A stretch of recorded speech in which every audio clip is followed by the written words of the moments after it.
Hello everyone, welcome to my Hindi Gyan Bodh YouTube channel. तो आज के इस वीडियो में हम UGC net JRF Hindi paper 2 जून 2023 एग्ज़ाम का सेकंड शिफ्ट के प्रश्नों को करने वाले हैं। इस वीडियो क्लास से पहले हमने 25 प्रश्न कर लिए थे, तो आज भी हम 25 प्रश्न करेंगे। तो मैं 25-25 करके 4 भागों में यूजीसी नेट जून 2023 के सेकंड शिफ्ट के क्वेश्चंस को करवा रही हूँ, चारों ऑप्शनों को विद डिटेल में। तो जो भी कैंडिडेट पहली बार हमारे इस वीडियो को देख रहे हैं, वीडियो को फटाफट से लाइक करिए, चैनल को सब्सक्राइब करके बेल आइकन जरूर प्रेस करिएगा, ताकि आगे मैं इसी तरह की वीडियोस आप तक उपलब्ध करवाती रहूं। और यहाँ पे जो हमने क्वेश्चन किए थे, पहले 25 प्रश्न कर लिए थे, तो आज हम 25 प्रश्न करेंगे, यानी कि 26 से 50 प्रश्न करेंगे 25-25 करके। तो ये चारों ऑप्शनों को विद डिटेल में हम करने वाले हैं, और मैं आपको बताती चलूँगी कौन से प्रश्न रिपीट हुए थे प्रीवियस ईयर एग्ज़ाम में। तो आप देखिएगा कि कौन से प्रश्न रिपीट होते हैं, किस तरह के प्रश्न अब एग्ज़ाम में पूछे जाने लगे हैं। पहला प्रश्न, पहला नहीं 26वां प्रश्न है, साकेत के प्रारंभिक 5 सर्ग किस पत्रिका में प्रकाशित हुए हैं।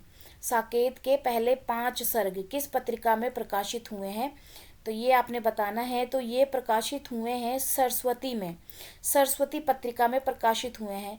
तो मैथिली शरण गुप्त द्वारा रचित साकेत महाकाव्य, जो कि 1931 का है, के प्रथम 5 सर्ग सरस्वती पत्रिका में प्रकाशित हुए थे। साकेत महाकाव्य के कुल 12 सर्ग हैं। कौन कौन से हैं ये आपको पता होने चाहिए। ये नहीं भी पता होंगे तो कोई बात नहीं, क्योंकि साकेत का नहीं, यहाँ पे कामायनी के सर्ग पूछे जाते हैं ज़्यादातर। गुप्त जी के अन्य रचनाएं कौन कौन सी हैं वो आपको याद होना चाहिए सन के साथ, क्योंकि एग्ज़ाम में बार बार इनको पूछा जाता है रिपीटेड। तो रंग में भंग 1909 की है, जयद्रथ वध 1910 की, किसान 1917, भारत भारती 1912, यशोधरा 1932, द्वापर 1936, पंचवटी 1925 की है। अगला जो प्रश्न हम करेंगे, देखिए यहाँ पे, दिन के उजाले में वह गवाह थी, मुजरिम थी, हर चीज का उससे तगाजा, अब इस अकेलेपन में कोई गिला नहीं, उलाहना नहीं, सब खींचातानी खत्म हो गई है। जो अपना है वो बिल्कुल अपना सा हो गया, जो अपना नहीं है वो दुख नहीं, अपने की फुर्सत नहीं। यह कहानी किस कहानी से लिया गया है, तो ये कहानी परिंदे से लिया गया है। नीचे यहाँ पे देखिए, ये जो निर्मल कहानी, निर्मल वर्मा द्वारा कृत परिंदे कहानी जो है 1960 की है। और इस कहानी की जो निर्मल वर्मा की जो अन्य कृतियां हैं वो है बीच बहस में, कोवे और काला पानी, जलती झाड़ी आदि। सिक्का बदल गया, जो बाकी पूछा गया है, सिक्का बदल गया 1948 की है। और ये कृष्णा सोबती की कृति है। ये कहानी जो है देश विभाजन पर आधारित है, बार बार इससे भी पूछा जाता है देश विभाजन पर आधारित कौन कौन सी कहानियां हैं। तो 3-4 कहानियां बनती हैं, वो आपको ध्यान में होना चाहिए। आकाशदीप जो है 1928 की है, और ये जयशंकर प्रसाद का कहानी संग्रह है। उसके बाद अपना अपना भाग्य जैनेन्द्र कुमार की कहानी है। उसके बाद निबंधकार विवेकी राय के संबंध में निम्न कथनों पर विचार करना है। ये 4 कथन दिए हुए, 4-5 कथन, इस पे आपको देख के बताना है कि कौन से कथन सही है कौन से नहीं। तो इसमें बी ऑप्शन सही होगा, बी, डी और ई। जिसमें जो कथन है नीचे यहाँ पे मेंशन है, मैं आपको बता देती हूँ। विवेकी राय किसान, अध्यापक और लेखक थे। उनकी रचनाओं में उनके यह तीनों रूप प्रकट होते हैं। विवेकी राय की भाषा भोजपुरी की धीमी आंच पर पकी भाषा है। इसमें खड़ी बोली का व्याकरण है, पर छोंक बगार सब भोजपुरी का है। विवेकी राय के निबंध राष्ट्र के प्रति उनकी चिंताओं और सरोकारों का प्रतिफलन है। उसके बाद जो विवेकी राय की गणना ललित निबंध में आचार्य हजारी प्रसाद द्विवेदी, विद्यानिवास मिश्र, कुबेरनाथ राय की परंपरा में की जाती है। यहाँ पे इनके जो निबंध हैं, निबंध रचनाएं जो हैं वो यहाँ पे मेंशन कर रखी हैं। विवेकी राय की कौन कौन से निबंध है वो यहाँ पे देख लीजिए। किसानों का देश, जो कि 1956 की है, गाँव की दुनिया 1957 की है, त्रिधारा 1958 की है, फिर बैतलवा डाल पर 1962 की है, आस्था और चिंतन 1991 की है, गवैया गंध गुलाब 1980 की है, आम रास्ता नहीं 1988 की है। ये विवेकी राय के अन्य निबंध हैं। उसके बाद अगला जो प्रश्न है, विवेकी राय के निबंध पहले बहुत पूछे जाते थे और अब भी पूछे जाते हैं इनकी रचनाएं, लेकिन अब इन्होंने क्या किया है, विवेकी राय के संबंधित कथन पूछ लिए हैं जो उनसे संबंधित हैं। तो कुछ इस तरह से प्रश्न देखिए पूछे जाने लगे हैं, थोड़ा हटके पूछा जाता है ताकि कंफ्यूज हो जाएं और उनको डिफिकल्ट लगे, जिससे यहाँ पे अगला प्रश्न देख लीजिए। एक कथन है और दूसरा कारण है और आपने देख के बताना है कौन सा सही है कौन सा गलत है।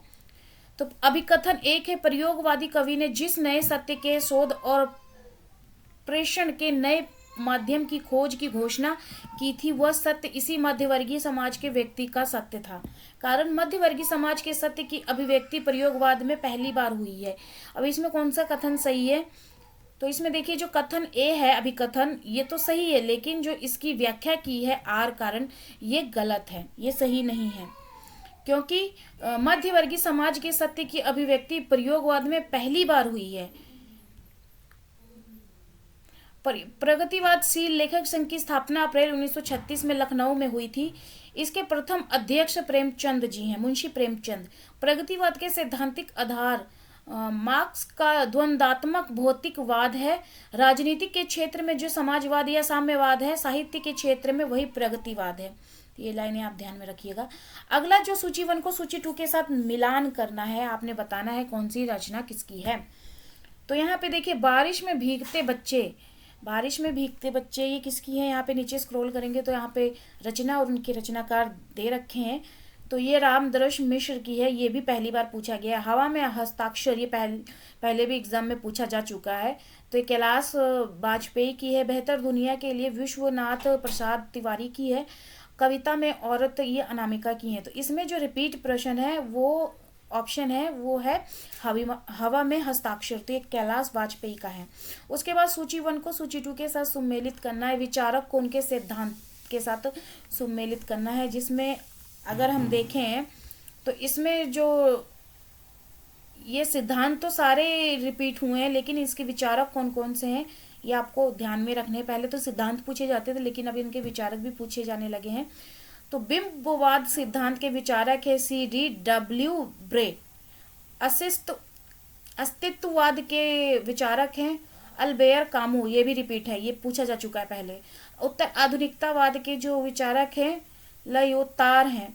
मनोविश्लेषणवाद का कार्ल गुस्ताव जुंग भी यहाँ पे देखिए, अल्बेयर कामू और कार्ल गुस्ताव जुंग, ये 2 रिपीटेड हैं, बाकी 2 नहीं पूछे गए हैं, लेकिन 2 पूछे जा चुके हैं। तो इससे भी आप अपना सुमेलन लगा सकते हैं, ये रिपीटेड है। मूर्धन्य ध्वनि इनमें से बतानी है जो कि बार बार पूछी जाती है, मूर्धन्य ध्वनियाँ तो कौन सी है इन 5 ऑप्शनों में से। तो ट ठ ड ढ मूर्धन्य ध्वनि है, जबकि क ख ग कंठ ध्वनि है, च छ ज झ तालव्य ध्वनि है। तो ये भी आपको याद होना चाहिए। राष्ट्रीय भाषा हिंदी समस्याएं और समाधान पुस्तक के लेखक कौन है इन 4 ऑप्शन में से। तो इसका जो सही उत्तर हो जाएगा, राष्ट्रीय भाषा हिंदी समस्या और समाधान पुस्तक के जो लेखक है देवेंद्र नाथ स्वामी हैं। और इनकी जो कृतियां हैं, हिंदी भाषा का विकास, भाषा विज्ञान की भूमिका, पर नाम की प्रदर्शनी में, अमर भारती, खट्टा मीठा, आईना, बोल उठा, साहित्य समीक्षा, परिजात मंजरी आदि, ये इनकी अन्य कृतियां हैं। उसके बाद संस्कृति और सौंदर्य निबंध मूलतः निम्न में से किस रचनाकार पर आधारित है। तो ये भी रिपीटेड प्रश्न है। तो यहाँ पे देखिए अब तक हमने 25 प्रश्न जितने भी किए हैं उसमें से 5-6 प्रश्न रिपीटेड हैं। तो यहाँ पे अगला जो प्रश्न बनता है, इसी प्रश्न का जो 4 ऑप्शन दिए इसमें जो सही उत्तर हो जाएगा, संस्कृति और सौंदर्य नामवर सिंह का है। और यह मूलतः आचार्य हजारी प्रसाद द्विवेदी पर आधारित रचना है, संस्कृति और सौंदर्य। नामवर सिंह की अन्य जो कृतियां हैं, फागुनी शाम, आलोचना की संस्कृति और संस्कृति की आलोचना, साहित्य की मुक्ति का कछुआ धाम आदि, ये सारी इनकी अन्य कृतियां हैं। उसके बाद अगला जो कथन है ये आपने बताना है ये किस निबंध से लिया गया है। कथन है, हमारे हिंदुस्तानी लोग जो हमारे हिंदुस्तानी लोग तो रेल की गाड़ी है, यद्यपि फर्स्ट क्लास आदि गाड़ी बहुत अच्छी अच्छी और बड़े बड़े महसूल की इस ट्रेन में लगी हैं, पर बिना इंजन सब नहीं चल सकती। वैसे ही हिंदुस्तानी लोगों को कोई चलाने वाला हो तो क्या नहीं कर सकते। यह उद्धरण किस निबंध से लिया गया है? तो ये भारतवर्ष की उन्नति कैसे हो सकती है से लिया गया है, जो कि ये भारतेंदु हरिश्चंद्र की है, 1884 का ये निबंध है। और इसी तरह जो ऑप्शन में बाकी दिए गए हैं ये किन किन के निबंध हैं? तो शिव मूर्ति निबंध जो है प्रताप नारायण मिश्र का है। शिव शंभू के चिट्ठे बाल मुकुंद गुप्त का ये निबंध है। नीचे स्क्रॉल करेंगे तो दिल्ली दरबार दर्पण जो है 1958 की है और ये भारतेंदु का निबंध है। उसके बाद जो कथन यहाँ पे बोला गया है, काव्य सब दौड्य गुणालंकार संस्कृत्यो शब्दार्थ्यो वर्तते, किसका है ये? तो ये है शब्दार्थ के अर्थ पे काव्य के लक्षण, वामन का। उसके बाद यहाँ पे दे रखे हैं काव्य लक्षण और से काफ़ी सारे, इनको भी आप ध्यान में रखिएगा। ये यहाँ पे दे रखा है, इसको स्क्रीनशॉट ले लीजिए। काव्य लक्षण यहाँ पे देखिए, वामन का आचार्य का काव्य लक्षण कौन सा है? शब्दोंजय गुणालंकार संस्कृत्यो शब्दार्थ्यो वर्तते। भामा का है शब्दार्थो सहितो काव्यम। मम्मट का है तद्दोषो शब्दार्थो स गुणालंकृति पुनः क्वापि। रस और ध्वनि के आधार पर काव्य लक्षण, आचार्य विश्वनाथ काव्य रसात्मक काव्यम। भोजराज का काव्य लक्षण है निर्दोष गुणात्व काव्य लंकारे रितम, ये है, ये भोजराज का है। उसके बाद अगला है आ कहानी आंदोलन के बारे में निम्न कथनों पर विचार करना है। तो आ कहानी आंदोलन के बारे में कौन कौन से महत्वपूर्ण और सही कथन है वो यहाँ पे दिए हुए हैं, उनको आपने सही चुन करके लिखना है, जिसमें से जो सही है यहाँ पे मेंशन है। आ कहानी का मूल स्तर विरोधी और निषेध है। गंगा प्रसाद विमल और रविंद्र कलिया इस आंदोलन के प्रमुख प्रवक्ता में से रहे हैं। अब्सर्ड थिएटर, एंटी स्टोरी, अस्तित्ववाद और बीट जनरेशन आदि के तत्व आ कहानी की प्रकृति का निर्धारण करते हैं। मोहन राकेश, कमलेश्वर, राजेंद्र यादव नई कहानी आंदोलन के प्रमुख प्रवर्तक हैं। उसके बाद एक और जिंदगी, मोहन राकेश का 9 साल छोटी पत्नी रविंद्र कलिया की, जहां लक्ष्मी केंद्र राजेंद्र यादव की ये कहानियां हैं। उपयुक्त कथन में से बताना है अपने सही कौन सा कथन सही है। तो इसमें जो सही है वो है ऑप्शन ए, बी सी और ई, बी सी और ई, जिसमें स्वनिम के 2 भेद होते, खंडे खंडितर। स्वरों के स्वतंत्र उच्चारण किया जा सकता है। उत्पत्ति विकास की दृष्टि से शब्दों के 4 भेद हैं, बाकी जो अन्य विकल्प दिए हुए हैं वो सारे गलत हैं। उसके बाद पत्रिकाओं के प्रकाशन वर्ष के अनुसार संपादकों के बाद से पहले से बाद के क्रम में लगाना है। अब यहाँ पे देखिए इस प्रश्न को भी अगर ध्यान से देखेंगे तो ये सब रिपीट है। सदानंद मिश्र, प्रताप नारायण मिश्र, उपाध्याय, बद्री नारायण चौधरी, ये सारे जो हैं ये रिपीटेड हैं, पहले पूछे जा चुके हैं एग्जाम में प्रीवियस ईयर में। तो इसका यहाँ पे लगा दिया है। पत्रिकाओं के प्रथम प्रकाशन वर्ष के अनुसार संपादकों को पहले से बाद के क्रम में लगाना है, जो इस प्रकार है। बिहार बंधु जो पत्रिका है इसके संपादक है केशव राम भट्ट और इसका प्रकाशन वर्ष है 1872। प्रकार इसका मासिक है और स्थान इसका बांकीपुर है। उसके बाद सार सुधा निधि का संपादक सदानंद मिश्र है और इसके प्रकाशन वर्ष है 1878। ये साप्ताहिक पत्रिका है और स्थान इसका कलकत्ता है। उसके बाद अनंत कदम्बनी के जो संपादक है बद्री नारायण चौधरी, प्रकाशन वर्ष 1881। प्रकार इसका मासिक है, स्थान इसका मिर्जापुर है। ब्राह्मण का संपादक प्रताप नारायण मिश्र है, इसके प्रकाशन वर्ष 1883। प्रकार इसका मासिक है, स्थान इसका कानपुर है। हिंदुस्तान के जो संपादक है राजा रामपाल सिंह है, प्रकाशन वर्ष 1883। प्रकार इसका दैनिक है और स्थान इसका इंग्लैंड है।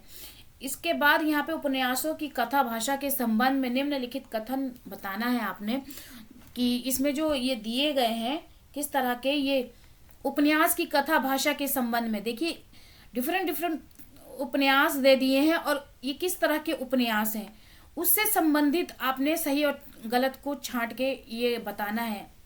और इस तरह के प्रश्न पूछे जाने लगे हैं, तो ये सब आपने ध्यान में रखना है। तो इसमें जो उपन्यास है इसका सही उत्तर होगा ACD। उपन्यासों की कथा भाषा के संबंध में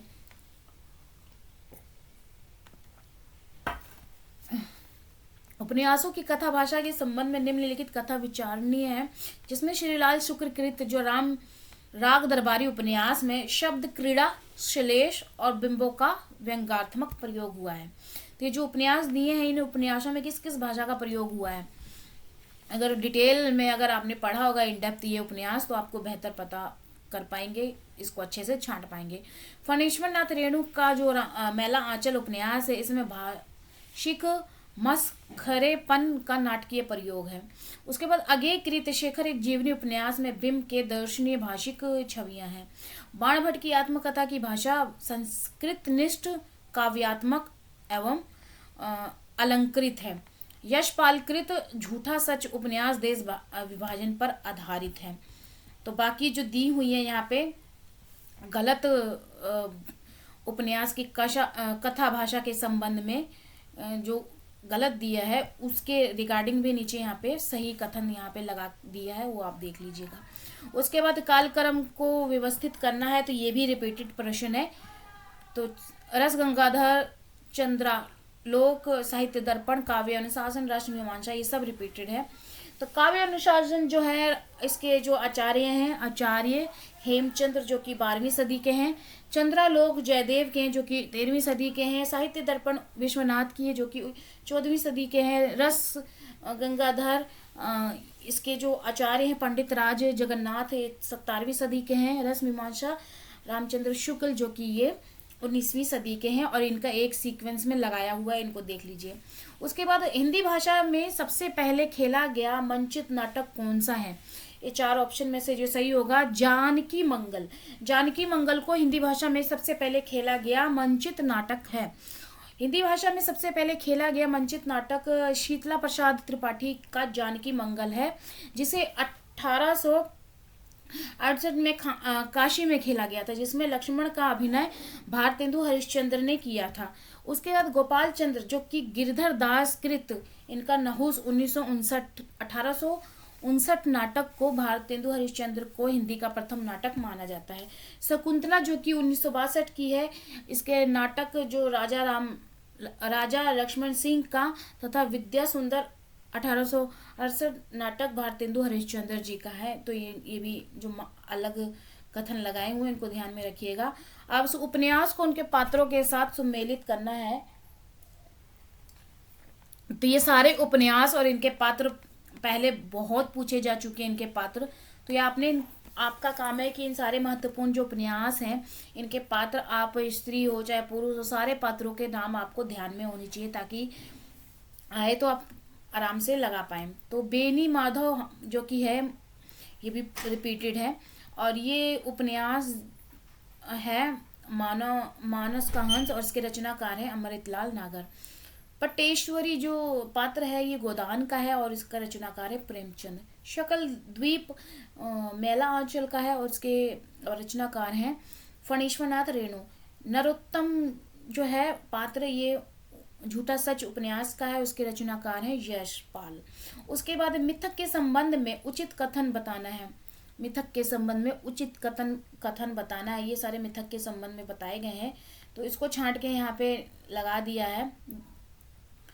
तो मिथक के संबंध में जो उचित कथन है वो यहाँ पे है, मिथक संपूर्ण मानवता के शताब्दियों में सारभूत अनुभव पुंज है, और अवचेतन में सुषुप्त होने के बावजूद कई क्षेत्रों में हमारा प्रत्यक्ष रूप नियमन है करते हैं। बच्चन सिंह के अनुसार मिथकों से अति प्राकृत तत्व, अनुष्ठान, आख्यान, बिंब और प्रतीक, इन 5 तत्वों को ग्रहण किया जा सकता है। हिंदी में पृथक के लिए पुरावृत्त, पुरा कथा, पुराख्यान आदि शब्द प्रयुक्त होते हैं। प्राचीनतम धार्मिक मान्यताओं को व्यक्त करने वाली अति मानवीय कथाओं को पुरा कथा या कल्पन अर्थात मिथक कहते हैं। हिंदी साहित्य में मिथक के प्रयोग की परंपरा की शुरुआत आधुनिक काल से मानी जाती है। मिथ शब्द से बना है मिथक। मिथ शब्द संस्कृत और आंग्ल भाषा दोनों से पाया जाता है। संस्कृत में मिथ शब्द का आशय दो तत्वों के मिलन तथा प्रत्यक्ष ज्ञान से है। आंग्ल भाषा में मिथ का अर्थ है कोरी कल्पना। अंग्रेजी के शब्द मिथ का हिंदी रूप मिथक है और इस शब्द का प्रयोग आधुनिक काल में हुआ। यह शब्द हिंदी जगत को आचार्य हजारी प्रसाद द्विवेदी से मिला। मिथक के लिए डॉक्टर नागेंद्र और डॉक्टर बच्चन ने दंत कथा, डॉक्टर राम अवध द्विवेदी ने पुरावृत्त, डॉक्टर लक्ष्मण नारायण शर्मा ने पुराख्यान और आचार्य हजारी प्रसाद द्विवेदी ने मिथक शब्द का प्रयोग किया, जो आज हिंदी साहित्य में सर्वाधिक प्रचलित है। आचार्य द्विवेदी ने मिथक शब्द जोड़कर इसे हिंदी बना दिया। तो ये मिथक से संबंधित कुछ महत्वपूर्ण पिछला इतिहास है जो कि आपने ध्यान में रखना है, किसने क्या क्या बना दिया। नीचे कथन दिए गए हैं, आपने कथन 1-2 को बताना है कौन सा सत्य कौन सा असत्य है। तो इसमें जो दोनों कथन दिए हैं सत्य हैं। दंडी ने नैसर्गिक प्रतिभा, निर्मल शास्त्र ज्ञान और अमंद अभियोग अभ्यास को काव्य हेतु माना है। मम्मट के अनुसार शक्ति, निपुणता और अभ्यास काव्य रचना के हेतु हैं और ये दोनों ही सही हैं।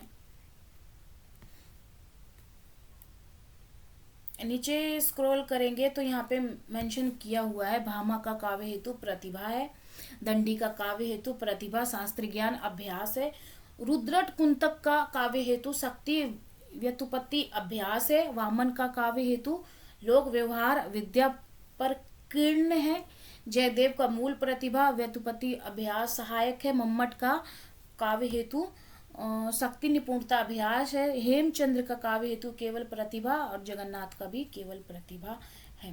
भाषा के संबंध में कथनों पे विचार करना है कौन सा सही है, आपने चूज करके यहाँ पे बताना है, जिसमें इसका जो सही उत्तर होगा ACD।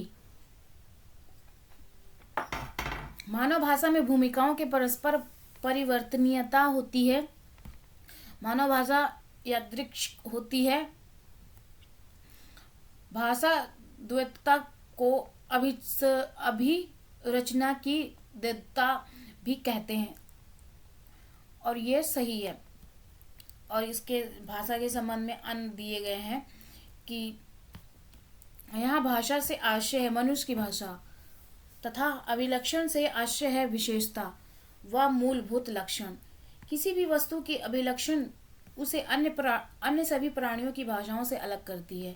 यहाँ ध्यान देने वाली बात है कि भाषा केवल मनुष्य की ही तो बपोती नहीं है। मकड़ी, मधुमक्खी, गिबन, चिंपैंजी आदि अनेक ऐसे जीव जंतु हैं जो किसी न किसी प्रकार की भाषा का प्रयोग करते हैं। हाँ, अवश्य है कि मनुष्य की भाषा अन्य सभी जीवों की भाषा से स्पष्ट अलग है। उसके अपने कुछ अभिलक्षण है जो सभी मिलकर उसे अन्य प्राणियों की भाषाओं से अलग करते हैं। अर्थात इन अभिलक्षणों में तो कुछ अन्य जीवों की भाषाओं में मिलते हैं किंतु सभी केवल मानव भाषा में। हाकिट इस प्रसंग से 7 अभिलक्षण को उल्लेख करते हैं। मुख्य अभिलक्षण 9-10 माने गए हैं। कौन कौन से यहाँ पे मेंशन किए हैं?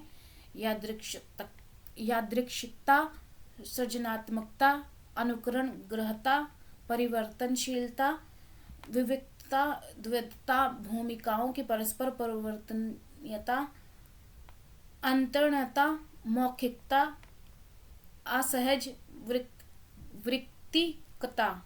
मानव भाषा में भूमिकाओं की परस्पर परिवर्तनीयता होती है। विविधता मानव भाषा का अभिलक्षण है। मानव भाषा यादृच्छिक होती है। भाषा द्वैतता को अभिरचना की द्वैतता भी कहते हैं। ये सारा मेंशन किया हुआ है, इसको आप देख लीजिएगा। इसको आप स्क्रीनशॉट भी ले सकते हैं। सॉरी। प्रथम प्रकाशन वर्ष के अनुसार इन उपन्यासों को पहले से बात के क्रम में लगाना है, तो ये भी रिपीटेड है। लेकिन इस तरह के प्रश्न अभी आप पूछे जाने लगे, जैसा कि भाषा के संबंध में निम्नलिखित कथन, अब इसको पूछा जाने लगा है। इतना डिफिकल्ट लेकिन पहले नहीं पूछा जाता था। इजी से प्रश्न पूछे जाते थे व्याकरण के। अब ये जो प्रश्न पूछा है 47वां, ये रिपीट है। कंकाल किसकी है? जयशंकर प्रसाद की, और इसका प्रकाशन वर्ष 1929 की है। निरूपमा सूर्यकांत त्रिपाठी की है और इसका प्रकाशन वर्ष 1936 का है। भूले बिसरे चित्र 1959 के हैं और इसके उपन्यासकार भगवती चरण वर्मा है। अपने अपने अजनबी 1961 की है और ये अगेक की उपन्यासकार हैं इसके। मुर्दा घर 1974 की है और इसके उपन्यासकार जगदम्बा प्रसाद दीक्षित हैं। उसके बाद अगला जो प्रश्न है, ईश्वर को पाने का एकमात्र उपाय यह है कि उसे उसकी सृष्टि में देखा जाए और इस सृष्टि के एकात्म्य स्थापित किया जाए। यह कथन किसका है? तो यह कथन महात्मा गांधी का है। तो ईश्वर को पाने का एकमात्र उपाय यह है कि उसकी सृष्टि में देखा जाए और इस सृष्टि से एकात्मय स्थापित किया जाए। यह कथन महात्मा गांधी जी का है। भारत में ब्रिटिश शासन की स्थापना के कारण मौजूदा विचारों, आदर्शों, संस्थाओं की समीक्षा हुई। इस संपर्क का पहला प्रभाव स्वाभाविक रूप से धार्मिक क्षेत्र में पड़ा। इसीलिए ऐसा इसलिए था क्योंकि भारत में अधिकांश विचार, आदर्श, संस्थाएं कामोवेश धर्म से जुड़ी थी। इसका परिमाण ब्रह्म समाज और प्रार्थना समाज जैसे नए सुधारवादी संप्रदायों का उदय था। गांधी जी धार्मिक वातावरण में पले बड़े थे। गांधी जी खुद को एक रूढ़िवादी हिंदू कहते थे, लेकिन उन्होंने अस्पृश्यता की खतरनाक और क्रूर व्यवस्था की कभी वकालत नहीं की। वह भारत में प्रचलित जाति व्यवस्था में विश्वास नहीं करते थे। इस बारे में वे कहते थे, ईश्वर ने मनुष्य को श्रेष्ठता या हीनता के तमगे के साथ नहीं बनाया। कोई भी धर्मांत्य जो किसी इंसान को उसके जन्म के कारण हीन या अछूत करार देता है, वह हमारी निष्ठा का आदेश नहीं दे सकता। यह ईश्वर या सत्य जो कि ईश्वर है का इनकार है। गांधी जी ने ईश्वर में विश्वास करते हैं, लेकिन उनके लिए ईश्वर नैतिक नियम धर्म का था। यह उनका कथन है कि सत्य ही ईश्वर है। मेरे लिए ईश्वर सत्य और प्रेम है। ईश्वर नैतिकता और सदाचार है। ईश्वर अभय है। ईश्वर प्रकाश और जीवन का स्रोत है। फिर भी वह इन सभी से ऊपर और परे है। यहाँ पे अगला हम करेंगे, गांधी जी ने इंडियन अलोपिनियम, नवजीवन, हरिजन, यंग इंडियन जैसे पत्र भी निकाले हैं। तो ये भी आप ध्यान में रखिए क्योंकि पूछा जा सकता है, क्योंकि महात्मा गांधी टॉपिक आपके सिलेबस में है, पाठ्यक्रम में है, सिर्फ महात्मा गांधी टॉपिक।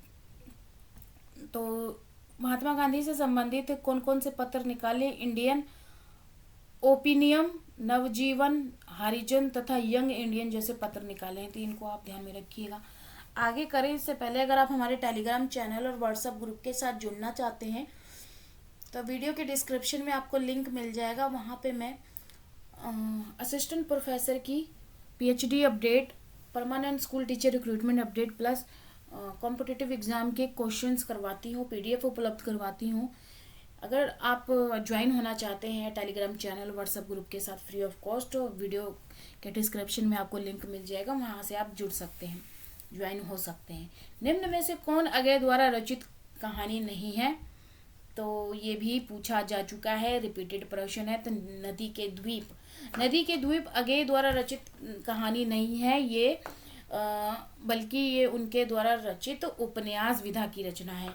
इनके द्वारा रचित अन्य उपन्यास शेखर एक जीवनी जिसके 2 भाग है 1940 और 44 है, अपने अपने अजनबी 1961 की है। अगले द्वारा रचित कहानी संग्रह है विपथगा 1937, परंपरा 1940, कोठरी की बात 1945, शरणार्थी 1948, जय दोल 1951, ये तेरे प्रतिरूप 1961, अमर वल्लरी 1945 की है। अगला हम और आखिरी प्रश्न करेंगे आज के वीडियो क्लास का। राजनीति ही मनुष्य के लिए सब कुछ नहीं है। राजनीति के पीछे नीति से भी हाथ ना धो बैठे, जिसका विश्व मानव के साथ व्यापक संबंध है। राजनीति की साधारण छलनाओं से सफलता प्राप्त करके क्षण भर के लिए तुम अपने को चतुर समझने की भूल कर सकते हो। ध्रुव स्वामी नाटक का उक्त संवाद किसके द्वारा कहा गया है? तो ये कहा है मिहिर देव का। यहाँ पे ऑप्शन की डिटेल दे रखी है। तो जो ये कथन है, ये कथन जयशंकर प्रसाद द्वारा रचित ध्रुव स्वामिनी नाटक का यह संवाद मिहिर देव द्वारा कहा गया है। ध्रुव स्वामिनी नाटक के अन्य पात्र का कथन निम्नलिखित है, जैसे कि मंदाकिनी का कथन है, भगवान ने स्त्रियों को उत्पन्न करके ही अधिकारों से वंचित नहीं किया है, किंतु तुम लोगों की दास्यवृत्ति ने उन्हें लूटा है। ये किसका कथन है? ये मंदाकिनी का कथन है। कोमा का कथन है कि प्रेम का नाम न लो, वह एक पीड़ा थी जो छूट गई। ये कोमा का कथन है। उसके बाद ध्रुव स्वामिनी का कथन है, मैं केवल यही कहना चाहती हूँ कि पुरुषों ने स्त्रियों को अपनी पशु संपत्ति समझकर उन पर अत्याचार करने का जो अभ्यास बना लिया है वो मेरे साथ नहीं चल सकता। तो कोमा, ध्रुव स्वामिनी और मंदाकिनी के अन्य कथन है, ये जो दिए गए हैं मंदाकिनी, कोमा और ध्रुव स्वामिनी। मिहिर देव का कथन ऊपर तो प्रश्न में ही पूछा गया था, लेकिन ऑप्शन में जो 3 दिए हैं ना, इनके भी कथन यहाँ पे लगा दिए हैं, इनको देख लीजिएगा। ये थे आज के 25 प्रश्न। कल के वीडियो में हम 25 प्रश्न करेंगे। वीडियो को लेके अपनी फीडबैक मुझे कमेंट सेक्शन में दीजिएगा जरूर। ज़्यादा से ज़्यादा वीडियो को शेयर करिए, चैनल को सब्सक्राइब करके बेल आइकन जरूर प्रेस करिए, ताकि आने वाली वीडियो आप तक जरूर पहुँचे टाइम टू टाइम। फिर मिलते हैं एक नए वीडियो में एक नए टॉपिक के साथ। धन्यवाद।